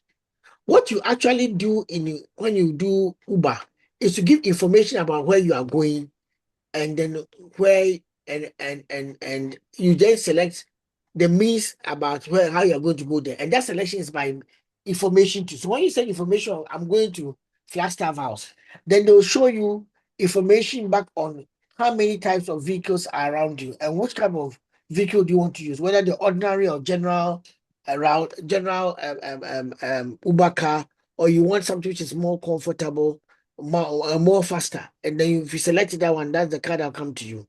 What you have exchanged is just information. So whilst you're in the car, the information is then used to be able to help to track you. So that exchange information has become the basic or the bedrock of the current mode of the current systems in transportation. If we do have dispute or we argue about the pricing, it's all about information. So with the Uber, as you are in it, as you get to the place, the price is shown to you and shown to the driver. So both of you get to know that that's the price that is coming from Uber, standardized. If you want to pay less, then the driver has to go offline so that he can receive the money from you. But so far as it's online, he has to account for the money. And please let me make a contribution to that effect. Yes, please. Yeah, so recently I asked one of my guys in the office to request for an Uber. Yes, So please. the guy came and then I started asking him something about this offline trip. And he was telling me, for instance, if you are making a request from, say, Legon to Flagstaff House, Yes, please. and then you select a certain vehicle, you request for a certain vehicle, and then the vehicle comes and, transport you from Legon to somewhere Flagstaff House, and eventually turn on his app, Uber will see that no, then he deliberately went on the ride on an off trip and they'll block him for 2 weeks. So what he has Wow. to do, yeah. So if you request the ride to Flagstaff House, and then he transports you to Flagstaff House, before he can turn on his app, he needs to drive a little, because you can't be in East Legon and within that 10 or 15 minutes that the app has indicated that you should be at Flagstaff House, you'll be there and turn on your app again. No. So it means you have to be a little away from that environs before you can turn on your app. If not, you'll be blocked for 2 weeks. That's interesting. Yes. That's interesting. And so the name is that Uber has gotten to know that these people have been trying to game the system. Yes, yes, yes, yes, So they are modifying the rules. yes. They'll block you. Somebody also allegedly told me that some of the boys who work in these ride-hailing companies have also bought their own cars and put them out there. So when others come, they find a way of routing it to their own cars so that they can make money. Oh, okay. Mhm. That means they don't want to pay the percentage needed to these people, the authorities, No, whether no, Uber no, or they want to Yango. pay. But what they are trying to do is that they are giving more more trips to their own cars. Oh, okay. So you are paid by the trips, the number of trips you do. Yes, yes, yes, yes, yes. So they will, like, if you know that, I mean, that time one driver did something for me to experience what you are talking, what that it could be a possibility. Because what he did was that I went with him to ANC Mall and I told him that, oh, I'd like to go back. He said, okay, when you come back, I will let you switch it on and I'll show you what to do. As soon as you switch it on, I will also see you and then select you so that it will come back to me, the same driver. Yeah, sometimes because I had Wow. finished my trip and I had paid for it, and I was supposed to get down, but he told me that he would wait for me. And when he waits for me and he comes, he will start the trip again. So when I came, he told me I should wait. Okay, okay, okay, And I okay, was going to okay, switch it. He okay, told me that okay. there are a number of people who have switched it on in the area. So I should just give him a minute. So that somebody will pick it. Because when he switch it on, it will broadcast and he can see the one that it is. And he told me that now they have even made it in such a way that if you have been picking a particular driver, you can even choose and say, I don't know about it, but I can see the car number and select him, that the thing should come to him. Wow. Yeah, so Okay. in case you like a particular driver and he's in the neighborhood, when you do it and he goes to you, can select that it should come to him. And he was explaining to me that, but I didn't have time, so he was going to show you how I can do it. So that if I know his car number and I can select it to come directly to him. The boys are studying the system to be able to see how they can get more trips too. So he made me wait. After some time, said I should switch it on. I should book. As soon as I book it came on his phone and then he clicked it. Because if he doesn't click, somebody who is very far away from the ANC mall will click it. And then I have to wait unnecessarily for the person to get there before I can even board his own. Yeah. Yeah, good. So and he himself he told me that now there are different systems in it. Or as he as a driver, he can choose that today he's doing he can be allocated like 13 trips. After 13 trips, you close. Or you do a journey. He said if he chooses a journey, that means that you continue working without shutting down. So you continue working until some time. But you can choose the number of he was put on a trip count. So you do only 30, after 30 you stop because he was tired. So you wanted to do a number in a particular day and then end it there. Okay. The first thing that we realize is that the modern transportation system has a lot of challenge with congestion and emissions. The car's own success has become its own problem. Transport is now a climate frontline issue. Congestions and the limits of the car. Roads in the growing cities still fail faster than it can be widened. So we are not able to widen the streets and we are having more cars. And now that you are buying more China cars, there are more cars coming on board, on the rail, on the road. Anyone who has crawled from Kaswa into Central Accra or from Ikorodu into Lagos knows that feeling that sometimes it takes you a long time to be in traffic before you can get to where you want to get to. Rapid urban growth outruns the infrastructure meant to support it. So that we have got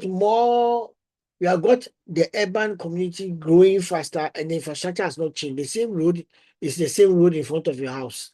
But I've got more cars plying that road. So the road will within a very short time become what? Unplayable or unusable or become full of potholes. Yeah. Now, the emission issue too is a big part. Transport is close to a quarter of the global greenhouse gas emissions. The international team that oversees climate change issues requires requires a sharp falls by 2030. They are pushing for us to be able to reduce the impact on the carbon impact on the world to reduce by drastically by 2030 and net zero around 2050. That means that we are by 2030 should have adopted more alternative sources of energy that our reliance on the car and not that uses fuel or ice should have come down, and our reliance on factories that are driven by coal will also go down. Now driven by more sustainable friendly devices, like either coming by either using solar or using wind power or using electric, whichever one that will try to reduce our impact on the carbon impact or carbon footprint of the country, it will be better for us to move towards these ones. Now, in Africa, the emissions are growing fast as we are buying more cars. And we are also trying to say that we want continuous power. So our companies are now powering all kinds of devices through hydropower and through other means of power. That actually also reduces some gases into the air.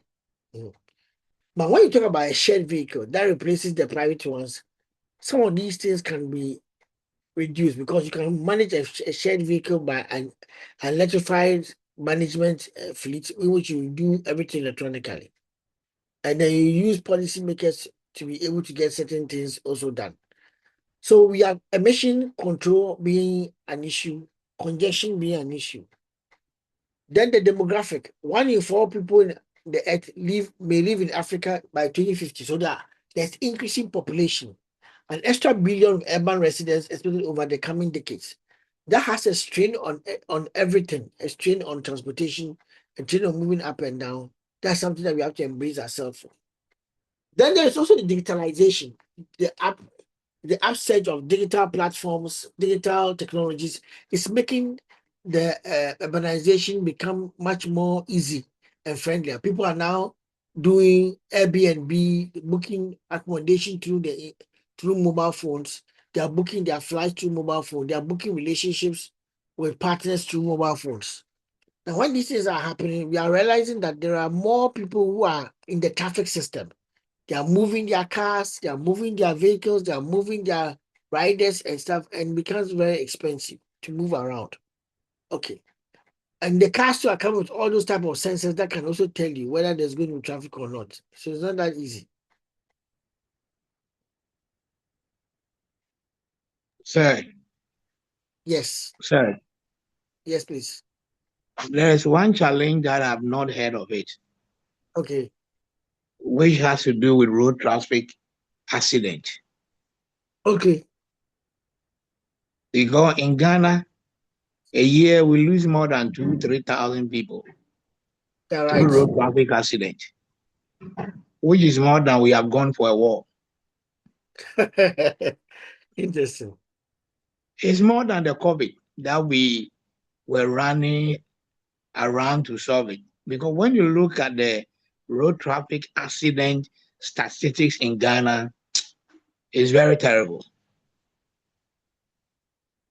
It's very terrible. What you're saying is very true. What you're very saying, and it's even when it rains, it becomes even worse. Mm, it's very terrible. But what do you think is the cause of this? Hmm. So there's one thing we can introduce, which liberals will not agree with me, but that is it. We can introduce what they call driving permits aside the Okay. driving license. Because anybody who receive a license today can drive to Kumasi, but the driving permit will assess your performance and we use it at Talo. You Okay. have your driving license, but we give you permit to drive certain vehicles, certain times of the day, and certain distance. And it reduce our road traffic accident.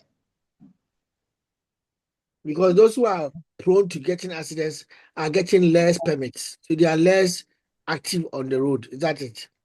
Yes.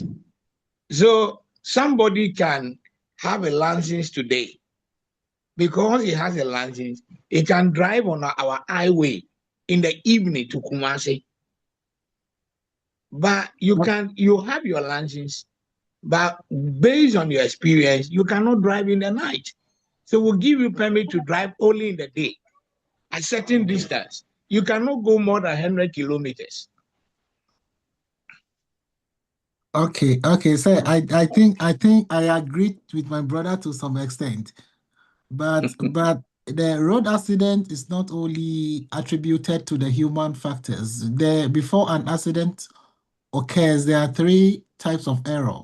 So we have the human error, we have the bad state of the road, and then we have the bad state of the car. If the car is not roadworthy, of course there will be an accident. If the road is so dilapidated, of course it can also lead to an accident. If the driver is also incompetent, of course there will be an accident. So the permit will help in a way, but it's not going to address the problem. Because sometimes the driver is good, but then the road is also bad, And Yes. so there are a lot of things. There are a lot of things. But Lubras, yes, boss. when you do accident investigation in Ghana, Mm-hmm. road accident in Ghana, 90% of it is a human error. Yeah. Mm-hmm. So if Mm-hmm. 90% is a human error, and you want to reduce the human error, you can reduce, because for the road and the vehicle, you people are there to check it. But the human error, Definitely. who is checking it? Who is checking the behavior? It's true. And what my brother is saying is very true because I don't want to say it's a policy because I don't really have the evidence to say it's a policy. A DVLA that personally I am not happy with. Because those days, somewhere 2016, license B class cannot drive 1 to 15 passengers. But It's still when there. yes, but when no, it's still it's not there. But when the new government came to power in 2017, that is the NPP government, the new license they introduced, the B class can drive 1 to 15 passengers.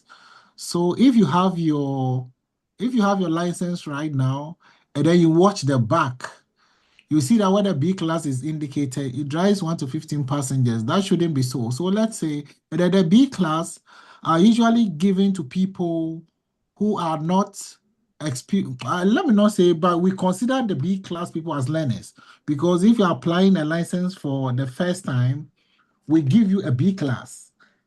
And then we consider you as a learner. You may be an experienced driver, but most of the times the people we give the B class are people who are learners.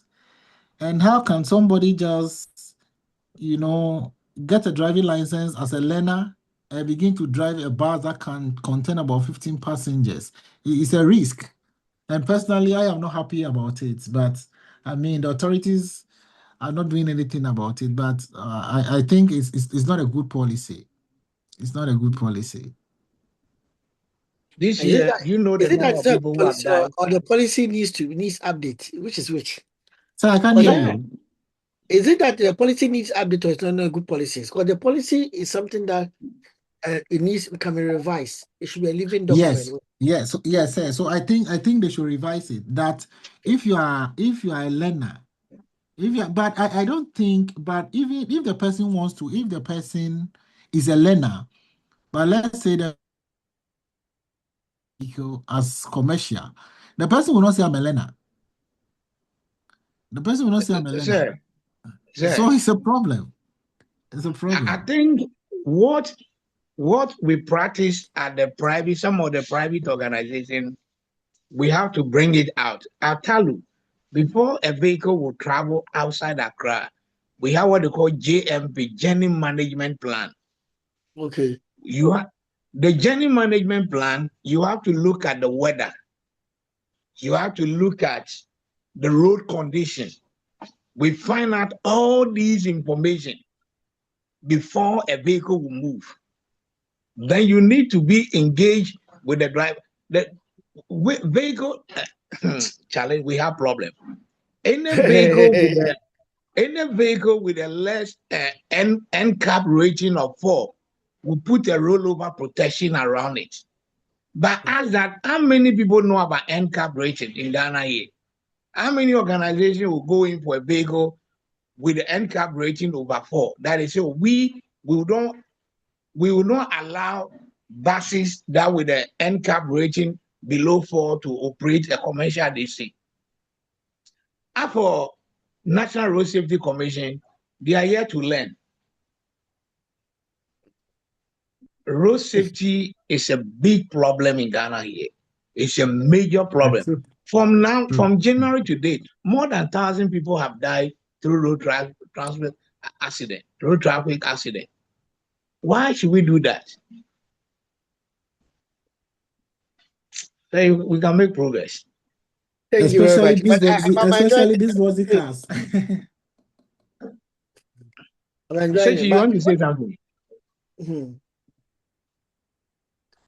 Okay, so what we are trying to point out that looking at all the challenges that we are facing, the new challenge that has come is that this new technology that's allowing us to use the Uber and stuff, it has not changed anything. No, it has just reorganized the things that we have, and rather attracted more cars onto the road. That rather, so maybe some tax. Looking at the money they are making, some tax has to be put on on these ride-hailing companies, so that we can use it to maintain some of the roads and maintain what we are doing, because it has rather attracted more people to put more cars on the streets. So what they happen is that there's a platform layer. The software matches the rider to the car, a passenger to a motor, a commuter to an empty seat. Then they change the rules. No dispatch rider, no timetable, no taxi rank, just a screen. So the Hmm. most of the Uber drivers, you say they don't have any place they park as a taxi rank or anything. Some of them, when they are tired, they go and park in my area. They go and park at Trinity, that just by Trinity College, opposite under the tree, and they just relax and sleep because they work the overnight. But all they have done is that what the apps have done, the app has just taken away the rules and regulation that used to be, and it has just made it very easy for us to manage it on the screen. And if you look at it very carefully, with the road especially, the road is still there. The terminals are some of the terminals are still. You don't even need to use the terminals. The vehicles more have been added now. So the ride-hailing trip is still a road trip, subject to the same congestion and emissions. So they are increasing the emissions. They are increasing the number of congestion. I don't know whether you understand what I'm trying to say. There are more of those cars on it. The Uber cars. There are more of them now on the road, and it's now increasing more, creating more congestion than we had earlier. So what they have done is to just increase the options for the consumer, if you realize it, Hmm. and then and be then able to also work on and then the say work on the pricing, and be able then to say reduce the cost. Yes, please continue. and then I think DVLA as a regulator also has a very key role in some of these things. Good. We should be able to regulate some of these things that maybe we can say 2025 the total number of ride-hailing cars we will register in Ghana should be like say maybe 5,000. Then 2026, so we should have, because we register them, so we should have control over them. But Be- no, they don't register the ride-hailing cars. So the no, ride-hailing cars, anybody can pick his car and go and sign up. For this morning, I can pick my car and just register on an app as an app on Uber or Yanko.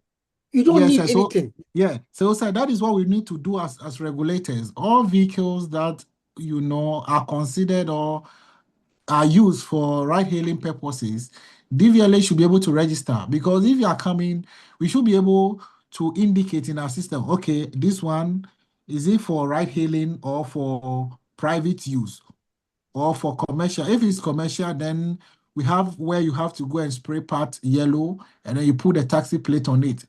Then DVLA captures it as commercial. So we should be able to also find a way to know, oh, okay, this The vehicle. business model of the people is not to make their car commercial. It's to make sure that any person who owns his own car, he closes work Mhm. whilst he's going home, he can just switch on his Uber and become part of the Uber and do Uber and then carry people from his home from where he's going to wherever he's going on. That's what the whole business Yes. principle. They are And sharing. sir, yes, and so why I'm saying this is insurance, the National Insurance Commission. Right now, Yes. if you are registering a vehicle that has the tendencies to be also used as ride hailing, they will ask Ah, you that are you using it for private purposes or for ride hailing? Recently, I registered a vehicle for somebody. The person told me he wanted to use it for Uber. So I called the insurance people and I was asking them. They told me if you are using it good. for ride hailing, the insurance premium is Is yeah. 773. Seven, Yeah, you're right. The seven, insurance companies have responded to it. What you are saying now yeah, is true. yeah. So I think DVLA as a regulator should also be So able should to also do do some of something these about it. things. You're And then right. Yeah, even their fee for registration, because they're using it for commercial base, it should even be different from Yes. somebody who is using it as just private. Yeah, because the whole thing about the US one is that a private person's private car can also be used for sharing, and then he gets money Mhm. out. So they're taking money out of it. So some time ago, I made this argument when we were launching one of our reports in November 2020. This was before the next year. Then government in January, government then brought in the tax. This was before the tax scheme, and I was making the argument on BBC, on GBC. Let's read what I said. Prophet, uh, project project lead for Fair Work Ghana and lecturer at the University of Ghana Business, Professor Richard Boatin, says the repatriation of millions of dollars out of the country daily by foreign ride-hailing companies was worrying. This, he said, was a contributing factor to the depreciation of the city. And today added that one themselves. Mm. Professor Boatin, who said this in an interview with GBC News at the launch of the 2022, I've shared a report with you already. Launch of the Fairway Ghana report said research shows that about $2 million are transferred monthly out of the country by Uber, Bolt, and Glovo. When you take the fact that you earn 350 Ghana cedis, I think for that trip you pay 25% to Uber. Let's say that in a day you make you pay 25%. Yes. Let's say that the day you make 350, which means that you kept 75%, 25% has gone. So the platforms are making an average $1 million in a month, and the worker is making negatives. So because they have about 40,000, that is even what is on record. Oh. One of them told me that they have 70,000 people registered. 70,000. Oh. So you just take your calculator right now, 70,000 people, and let's say that not all the 70,000 rights cars are working. Let's say even just 30,000 is working. So 30,000 cars are working. For every trip, and you make 350 cities, you earn 350 cities. The 350 cities, you are keeping 25%, you are giving them 25 percent of that. So let's say 25% of that, let's say 25% of the 350.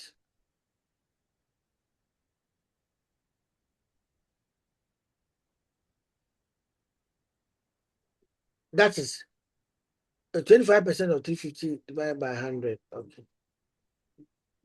So that's 87.5. Okay.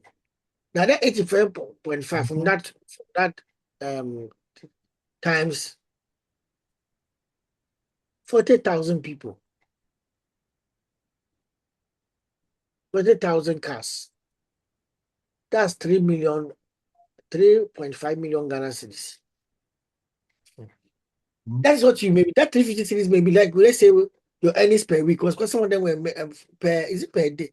Is it per day? Because some of them get about 4 or 5,000 minus fuel in a month. So that's per day. 3,500,000. Mhm. Yes, 3,500,000 times 40,000 cars. If that's per day, that if all the 40,000 cars are working, hmm, it's a very big business. Hmm. It's a very big business. It's a very big business. So if you look at 3.33, if I when I calculate, I got 3.5 million. That 3.5, if the 350 CDs is made in a day, that means they are making almost 3.5 million from 40,000 cars. Yeah. That's even if the 40,000 cars all didn't work in a day, only 7,000 worked. That would be about 87. That's about 87. The 25% is 87.5. So like 88 cities.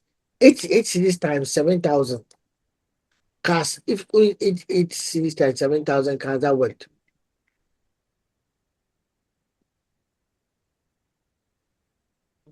88 cities times 7,000 cars. I don't know whether any of you did a calculation. I did my own. I got 616,000 Ghana cities a day. So if the 40,000 that they have registered are all working, then we are in trouble. They are really making money. Please, I understand what I'm trying to say. Yes, sir. GPRT is not getting anything. The project lead therefore called for government to put in place the money in Ghana, introduce a tax regime that will help the country rake in more revenue from these ride-hailing companies. I think the platform companies have to be taxed more. They are not being taxed, or there should be certain conditions like the one we are having in Tanzania, where you tell where they tell you that you either give them this particular rate or or leave the country. Yeah, ride sharing app is making money.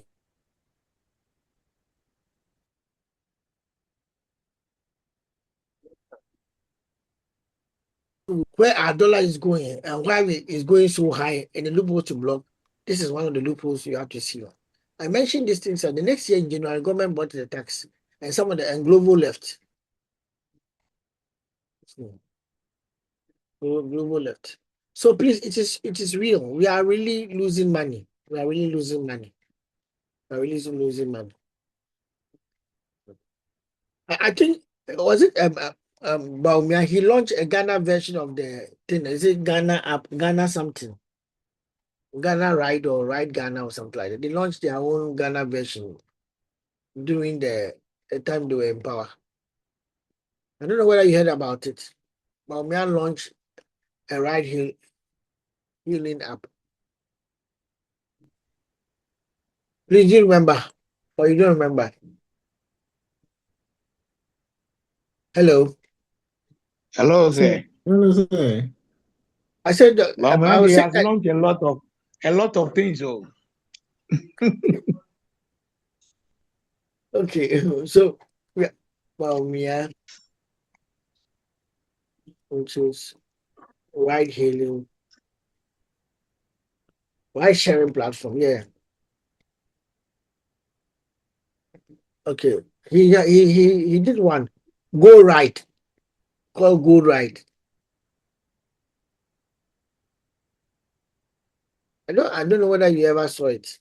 We'll still stay with the campaign trail. Let's take you to that of the MPP because his vice president and the chairman of the police council, Dr. Baumia, has charged the police service to ensure peaceful and incident-free elections in December. Now, while addressing the commissioning ceremony for 430 police officers promoted to the rank of Assistant Superintendent of Police ASP, Dr. Baumia commended the police for their work in previous elections and urged the service to avoid complacency. Charles Owusu-Komi has more.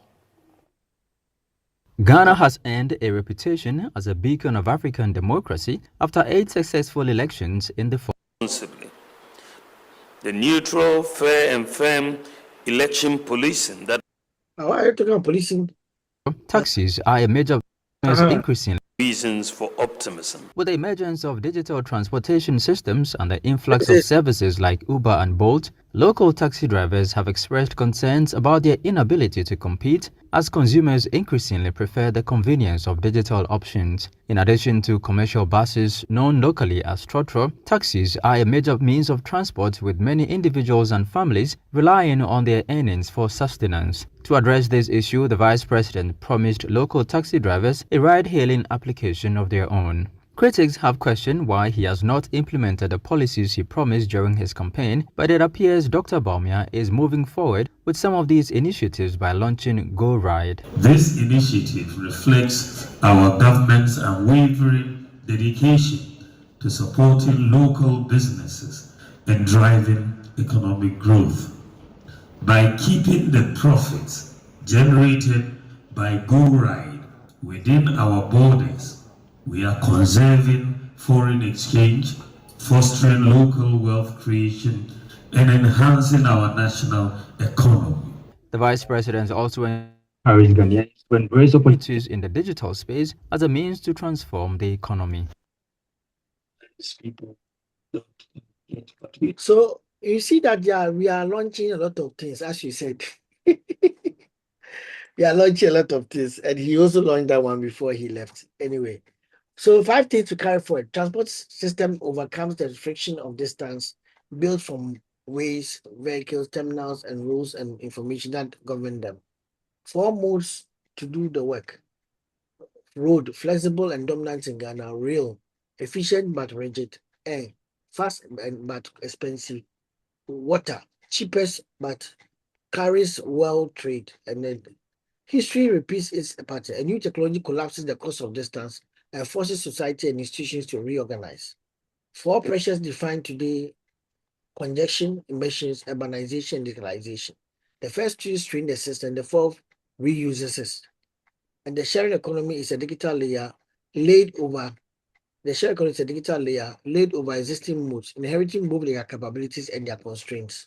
So we are not doing anything new. We are just eliminated the rules and of the game and changed it a little bit. We have changed that last part. The car is still the same car. The road is still the same road. The human being is still the same human being who is waiting. But the rules of engagement is what we have changed. The rules of access is what we have changed through the sharing economy. Thank you very, very much. Thank you very, very, very much. Hello. Okay, thank you, sir. Hello, sir. You are welcome. Sir, have we closed? Yes, please. We are finished. Thank you. Thank you. Okay, sir. Thank you very much. We Thank have you. really enjoyed the Thank you. class. Seshi, Okay. Thank you. Yes, sir. please, have you enjoyed the class as we for Chita and I, Yes. we are enjoying the class. In fact, the network kept going on and off, but the little I was catching, I was really enjoying the conversation, I the enjoy class. the class. Yes. It's Yes. an interesting one. So So thank you next, so Okay. much. What do you so think? I'll I'll be share the. contributing more. Okay, then I'll share the. Thank you. I'll share the video with you guys so that you can have it. The Thank session you. Okay, sir. video for you. Okay, then. Thank you, And sir. thank you very much. Thank you. Thank you so Thank much, you, sir. sir.